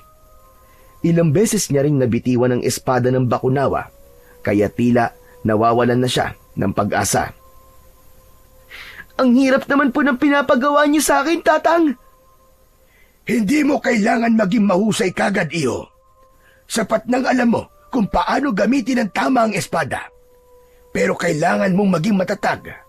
Ang espada ay hindi sumasama sa mahina ang loob. Alam nito na kaya mo itong gamitin, Jonathan. Kaya maniwala ka sa iyong sarili. Paulit-ulit na tinuruan ni Lolo Basilio si Jonathan, kahit ilang ulit din siyang nagkamali. Naging matyaga ito sa kanya at hindi man lang siya nito pinagalitan. Lumipas ang ilang oras at pawisan na si Jonathan. Namamanhid na ang kanyang mga braso at nanginginig na ang tuhod niya sa pagod. Pero sa tuwing naiisip niyang sumuko, ay bumabalik sa isip niya ang imahe ng aswang na umatake sa kanilang baryo at ang sigaw at takot ng mga tao. Makalipas ang ilang oras ng pagsasanay, ay tinapik ni Lolo Basilio sa balikat si Jonathan. Sa ngayon, ay tapos na ang ating pagsasanay, Iho. Kapag may oras ka, ay maaari ka magsanay ng ikaw lang. Bukas ng umaga ay magkikita tayo muli dahil may importanteng bagay ako dapat na sabihin sa iyo. Kahit paano ay nagpasalamat si Jonathan na tapos na ang pagsasanay nila sa araw na yon dahil talaga namang pagod na siya. Magkakasama silang lumabas ng gubat na yon na dala ang pag-asa na magtatagumpay sila na tapusin si Gustavo sa oras na makaharap na nito si Jonathan. Pagka-uwi ni na Jonathan at Emilio sa bahay, ay agad na umupo si Jonathan. Si Emilio naman ay inabutan siya ng isang baso ng malamig na tubig na agad naman niyang ininom. Kumusta ka, anak? May masakit ba sa'yo? Buong katawan ko po yata, Tay, masakit. Pero ayos lang po kasi kailangan ko po talaga magsanay para maging biyasa po ako sa paggamit ng espada ng Bakunawa. Pasensya ka na, anak. Kung ikaw ang kailangan na gumawa nito. Kung pwede ko lang sanang akuin ng responsibilidad na meron ka ngayon, ay ginawa ko na. Ayos lang po. Naiintindihan ko na may dahilan kung bakit ko nahugot sa lupa ang espada ng Bakunawa. Siguro po, kailangan ko maging matapang kasi puro takot na lang po ang pinapairal ko eh. Hindi po pwedeng habang buhay akong takot, Tatay. Darating po ang araw na kailangan ko maging matapang para maipagtanggol ko po kayo. Matamis nang ngumiti si Emilio at natutuwa nitong ginulo ang buhok ni Jonathan. Sobra mo akong pinapahanga, anak. Napakabata mo pa pero parang matanda ka na kung mag-isip. Napakaswerte ko kasi ikaw ang naging anak ko. Maswerte rin po ako, Tay, na kayo po naging tatay ko. Tumabi si Emilio kay Jonathan at niyakap siya nito. Sa yakap na yon ng kanyang ama ay tila nawala ang lahat ng pagod na kanyang nararamdaman. Naniniwala si Jonathan na hanggat nasa likod niya ang tatay niya ay walang pagsubok ang hindi niya malalagpasan at mapagtatagumpayan. Matapos makapagpahinga mula sa nakakapagod na pagsasanay, ay nagtungo kagad si Jonathan sa likod ng kanilang bahay, dala ang espada ng Bakunawa. Habang hawak niya ng mahigpit ang espada, ay pilit niyang inaalala ang bawat galaw na itinuro sa kanya ni Lolo Basilio. Ang tamang paghawak, ang hakbang ng mga paa, at ang ikot ng katawan bago umatake. Bagamat mag-isa lang siya, ay ramdam na ramdam niya ang presensya ni Lolo Basilio na parabang naririnig niya sa isipan niya ang boses nito. Pawisan kagad si Jonathan makalipas ang halos isang oras ng pagsasanay. Nahihirapan pa rin siya pero hindi tulad ng una. Mas pino na ang kanyang mga galaw at mas kontrolado na niya ang bigat ng espada. Maya-maya pa ay lumapit sa kanya ang amang si Emilio na may dalang turon at tubig. Huminto muna saglit si Jonathan at lumapit sa kanyang ama. Ibinigay naman ni Emilio sa kanya ang dala nito. Kumain ka na muna anak at baka maubusan ka ng lakas sa kakasanay mo. Maraming salamat po, Tay. Agad na nilantakan ni Jonathan ang turon. Habang kumakain siya, ay napatingin siya sa espada na nasa tabi ng kanyang paa. Kumusta na ang pagsasanay mo anak? Kaya mo ba kahit wala si Lolo Basilio? Kaya naman po. Natatandaan ko pa po kasi yung mga tinuro niya sa akin. Kahit paano, nasasanay na po akong gamitin ng espada sa pag-atake. Pero kailangan ko na po kagad maging biyasa. Kasi hindi natin pwedeng hayaan na pumatay ng pumatay si Gustavo ng mga tao dito sa atin. Tama ka. Pero wag mong masyadong pilitin ang sarili mo anak. Mas importante pa rin ang buhay mo kaysa sa kung anumang bagay o responsibilidad. Muling tinignan ni Jonathan ang espada ng Bakunawa. Alam niyang malayo pa siya sa pagiging handa. Pero bawat patak ng pawis niya sa lupa ay tila nagbibigay ng pag-asa sa kanya. Matapos kumain, ay muling ipinagpatuloy ng bata ang kanyang pagsasanay. Habang ang ama niyang si Emilio ay tahimik na pinapanood siya. Nang sumunod na araw, ay muling bumalik si Lolo Basilio sa bahay ni na Jonathan. Seryoso ang mukha nito nang iabot nito kay Jonathan ang isang papel na may nakasulat na tila dasal na nasa wikang hindi niya maintindihan. Ano po ito, Tatang? Yan ang dasal na kailangan mong kabisaduhin iyo. Pero hindi mo lang dapat yan makabisa, kundi dapat ay masabi mo rin ng tama ang bawat salita. At dapat ay magmumula sa iyong puso ang pagbigkas mo niyan. Ang dasal na yan ay nilikha ng isang mahusay na babaylan noon sa baryo na ito. At yan ang magiging dasal upang maibalik mo si Gustavo sa kanyang libingan. Tinignan ni Jonathan ang papel at pabulong niyang binasa ang nakasulat doon. Terra antiqua, consuma hostem, umbra profana, redi ad abyssum, spiritus mali, ligare a eterum, lux vincit finis fiat. Tatang, ano po bang ibig sabihin ito? Ang dasal na yan ay nasa wikang Latin at ang ibig sabihin niyan sa Tagalog ay matandang lupa, lamunin ang kaaway, maruming anino, bumalik sa kailaliman, masamang espiritu, itali magpakailanman, liwanag ang magwawagi, naway ito ang wakas. Mas mabuti na naiintindihan mo ang ibig sabihin ng dasal na yan, Jonathan, upang mabigkas mo yan ng nanggagaling sa iyong puso. Paano't kailan ko po pala ito dapat gamitin? Kailangan ay maitarak mo muna ang espada ng Bakunawa sa mismong puso ni Gustavo habang nakahiga siya sa lupa. Kapag nagawa mo na yon, ay saka mo sambitin ang dasal na yan. Isang beses mo lang dapat sabihin ang dasal. Kritikal ang tagpong yun iyo, dahil isang maling bigkas mo lamang sa isang salita ay hindi gagana ang dasal. Nadagdagan ang kaba ni Jonathan sa sinabing yun ni Lolo Basilio dahil bukod sa pagsasanay na makipaglaban ay kailangan pa niyang magmemorya ng isang dasal na ang gamit na wika ay hindi pamilyar sa kanya. Matapos yun, ay tinuruan na siya ni Lolo Basilio sa tamang pagbigkas ng dasal. Naging matyaga naman si Lolo Basilio sa pagtuturo kay Jonathan. Alam niya na kailangan niyang seryosohin ang bagay na yon, lalo na at doon nakasalalay ang buhay ng lahat ng tao sa kanilang baryo. Sa araw din na yon, ay sinanay muli ni Lolo Basilio si Jonathan sa paggamit ng espada ng Bakunawa. Sa likod na lang sila nagsanay dahil nakita ni Lolo Basilio na meron doong sapat na espasyo. Labis na natuwa ang matanda dahil nakita nito na mabilis nang natutunan ni Jonathan ang mga itinuro nito sa kanya. Kaya nang matapos ang pagsasanay, ay puro papuri ang natanggap ni Jonathan mula sa matandang lalaki. Pambihira! Napakabilis mong matuto, Jonathan. Parang kahapon lang hirap na hirap kang hawakan ng espada ng Bakunawa. Ngunit ngayon, tignan mo, ay parang napakatagal mo nang ginamit yan.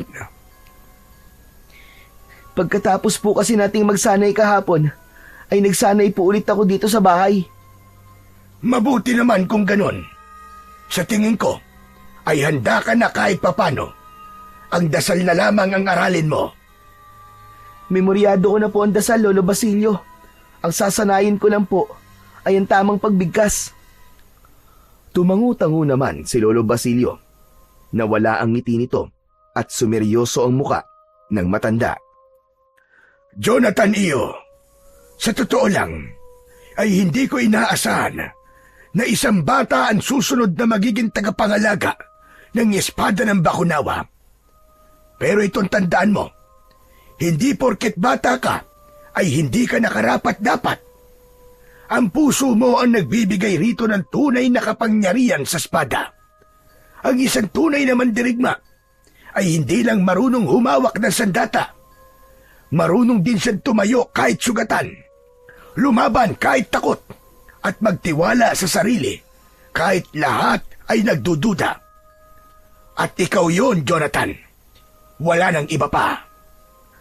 Si Jonathan naman ang napangiti sa pagkakataon na yon. Nagpapasalamat siya kay Lolo Basilio. Nagpaalam na ito sa kanila at sinabi nito ay muli itong babalik bukas. Ngunit nang lalabas na sana ito ng pinto ay bigla itong natigilan. Naramdaman ni Jonathan na tila naging balisa si Lolo Basilio.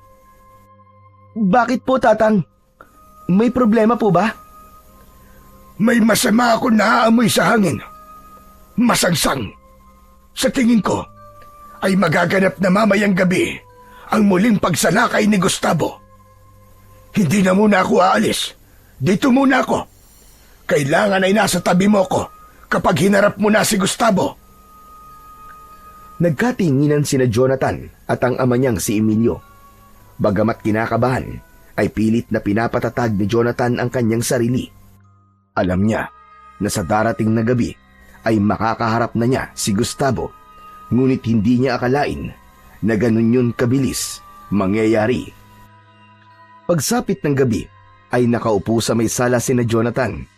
Nasa tabi niya ang espada ng Bakunawa habang paulit-ulit niyang ibinubulong ang dasal na kailangan niyang kabisaduhin. Sina Emilio at Lolo Basilio naman ay tahimik na nakikiramdam sa paligid. Maya-maya pa ay biglang tumayo si Lolo Basilio. Suminghot ito at pagkatapos ay tumingin kay Jonathan. Tama nga sinabi ko kanina. Paparating na siya, Iyo. Maganda ka na. Agad na tumayo si Jonathan. Hinawakan niya ang espada ng Bakunawa, kaya nawala ang kalawang at lumot na nakabalot doon. Naramdaman niya ang pagdaloy ng kakaibang enerhiya sa buo niyang katawan hanggang sa kahuli-hulihang hibla ng kanyang ugat. Anak, mag-iingat ka. Ipagdadasal ko na magtagumpay ka. Magsasalita pa sana si Jonathan nang makarinig sila bigla ng sigawan ng mga tao sa labas. Hindi na nga nagsayang ng sandali si Jonathan at magkasama silang lumabas ni Lolo Basilio habang si Emilio naman ay naiwan sa loob ng kanilang bahay. Paglabas nila ay kagad nilang nakita ang aswang na si Gustavo na lumilipad habang tangan ang isang lalaking sumisigaw. Gustavo! Napatingin si Gustavo kay Lolo Basilio, ngunit tumiim ang mata nito kay Jonathan na may hawak sa espada ng Bakunawa. Binitiwan ng aswang ang hawak nitong lalaki at bumagsak yon sa bubong ng isang bahay. Bumaba si Gustavo at tumayo ito ilang metro lamang ang layo kina Jonathan. Basilio, hindi ko akalain na buhay ka pa pala sa panahong ito. At ang batang nasa tabi mo, hawak niya ang espada ng Bakunawa. Kung ganun pala, ay siya ang dahilan kung bakit ako bumangon sa hukay. Maraming salamat sa iyo, bata. At ang batang ito rin ang magbabalik sa iyo sa libingan mo. Pinapatawa mo naman ako, Basilio. Isang batang paslit. Anong laban ng batang kagaya niya sa kagaya ko? Bakit hindi na lang ikaw ang humarap sa akin? Alam ko na. Hindi mo na ako kaya dahil matanda ka ng hukluban. At isa pa, hindi na ikaw ang tagapangalaga ng espada. Ngunit malaking insulto yan sa akin na isang bata ang makakalaban ko. Pero hindi bali na. Lamang tiyan din yan. Oy! Diablong bungo! Huwag mong minamalit ang pagiging bata ko! Tandaan mo, kahit maliit, ay nakakapuwing pa rin! Kung ganun, ay susubukan kita. Hindi na nga nagsalita pa si Jonathan. Matalim ang mga matang tinignan niya si Gustavo at sumugod na siya.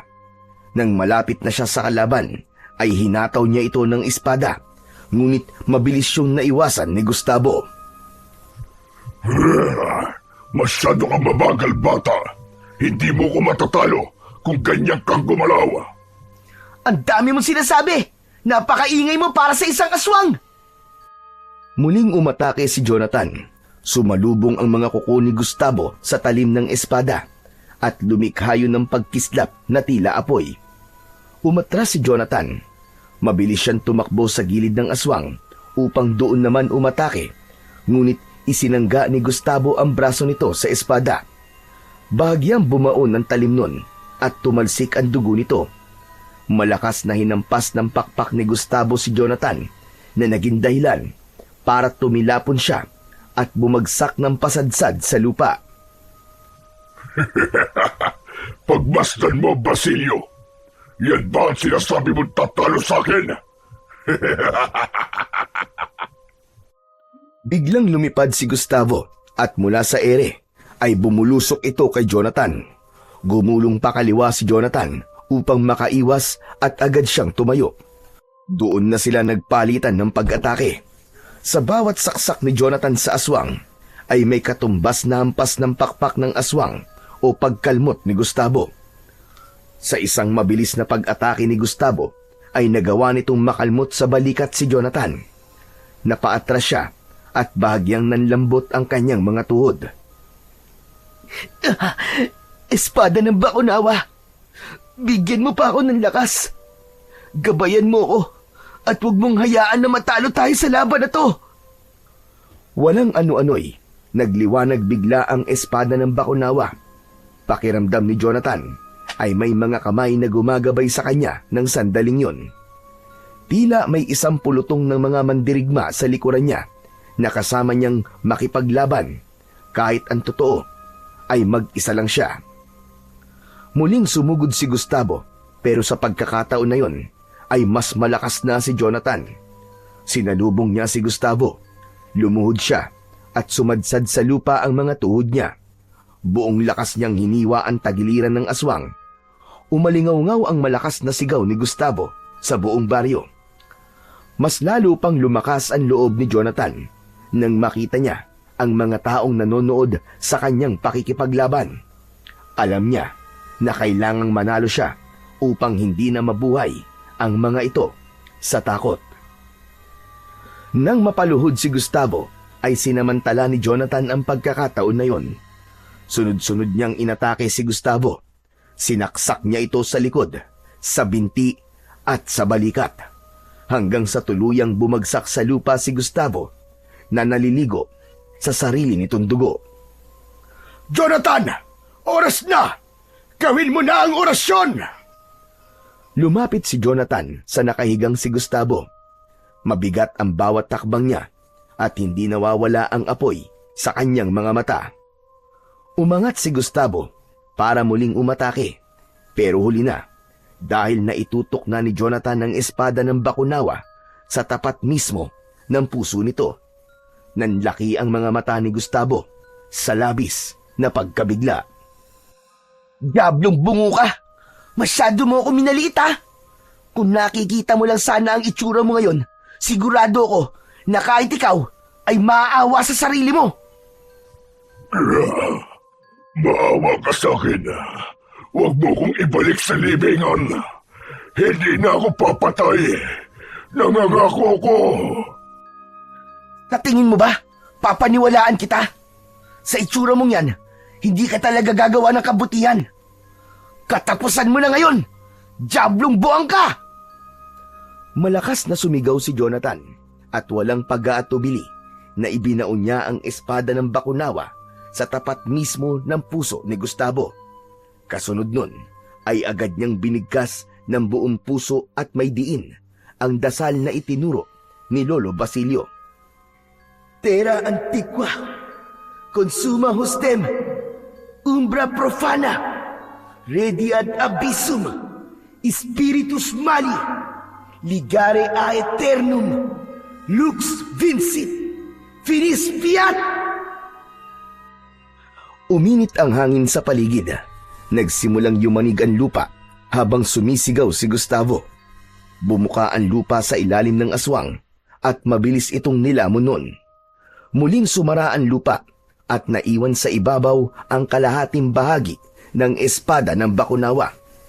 Muling binalot ng kalawang at dumot ng espada, habang si Jonathan naman ay habol ang paghinga at sugatan. Lumapit si Lolo Basilio kay Jonathan at agad na sumunod dito si Emilio. Mahigpit siyang niyakap ni Emilio habang nakapalibot sa kanila ang mga tao. Anak! Anak, nagtagumpay ka! Nagtagumpay ka, anak! Natalo mo ang aswang!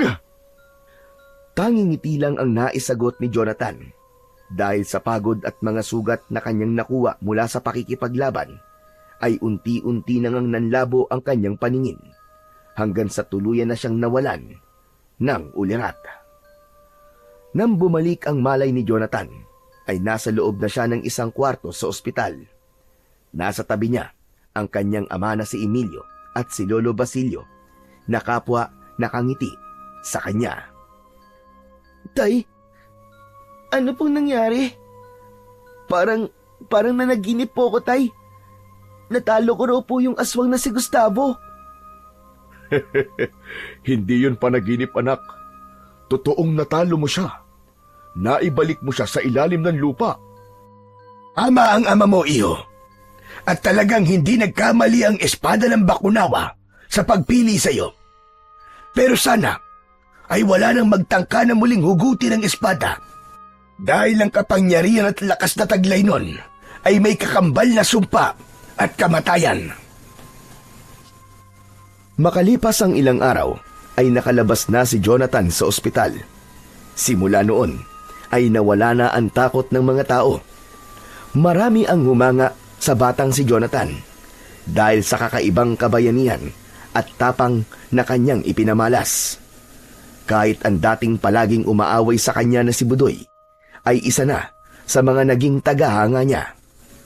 Upang protektahan si Jonathan mula sa galit ng ilang tao sa baryo, ay inilihim nila ang paghugot noon ni Jonathan sa espada ng Bakunawa, na yun ang dahilan sa pagkabuhay ni Gustavo. Ngunit sa kabila ng paghanga at respeto na nakuha ni Jonathan, ay nanatili siyang mapagkumbaba, habang ang espada ng Bakunawa na nakatusok sa gitna ng kanilang baryo ay nilagyan ng kanilang kapitan ng harang upang wala nang magtangkang hugutin ito. Sa puso ni Jonathan ay tumatak ang pinakamahalagang aral na natutunan niya sa nangyari. At yun ay ang huwag pakialaman ng isang bagay, lalo na kung wala kang alam sa bagay na yon. Natutunan din niya na hindi sukatan ang estado sa buhay ng isang tao upang makagawa ng kabayanihan, na kahit anak siya ng isang basurero, ay maaari pa rin siyang maging bayani kung palagi niyang pipiliin ang tumindig at lumaban para sa kabutihan.